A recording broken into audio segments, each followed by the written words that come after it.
Инсулинот што во моментов го користат пациентите болни од дијабетес и кој е натовар на фондот, кај голем број на дијабетичари не делува. Чувствуваат дека и по неколку боцкања шеќерот во крвта не им се симнува, здравствената состојба не им се подобрува, па така дел од нив се приморани да го набавуваат од странство. Има случаеви кога луѓето се жалат дека пенкалцето го отвараат, ново пенкалце го почнуваат, меѓутоа чувствуваат дека после неколку боцкања гликемијата, тоест нивото на шеќерот во крвта не им се спушта, го тргаат на страна тоа пенкалце, го фрлаат, отвараат ново, или луѓето што се на инсулински пумпи, нели, во својата пумпа ставаат ново инсулин од друго пенкалце, така да од тука произлегува и тој сомнеш во квалитетот на инсулинот. Тврдењата на Агенцијата за лекови дека инсулинот е квалитетен не ги отстрани сомнежите на пациентите. Од Сдруженијето тврдат дека контролите од надлежните биле направени само врз база на документација, но не и во биохемиски лаборатории. Според председателот на Сдруженијето на дијабетичари, квалитетот не го гарантира ниту сегашниот закон за паралелен увоз на лекови.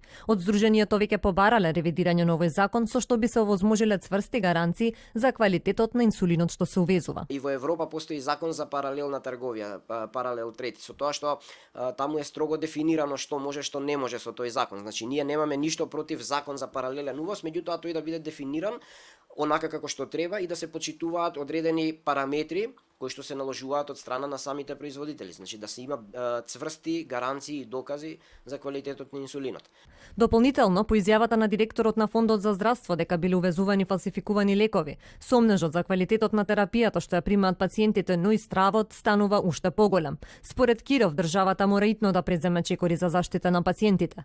За тоа пак што Фондот за здравство презема откако директорот обелодени дека во земјава влегле фалсификувани лекови, како и за тоа дали и во моментов граѓаните треба да стравуваат дека пијат фалсификувани лекови, засега без конкретен одговор.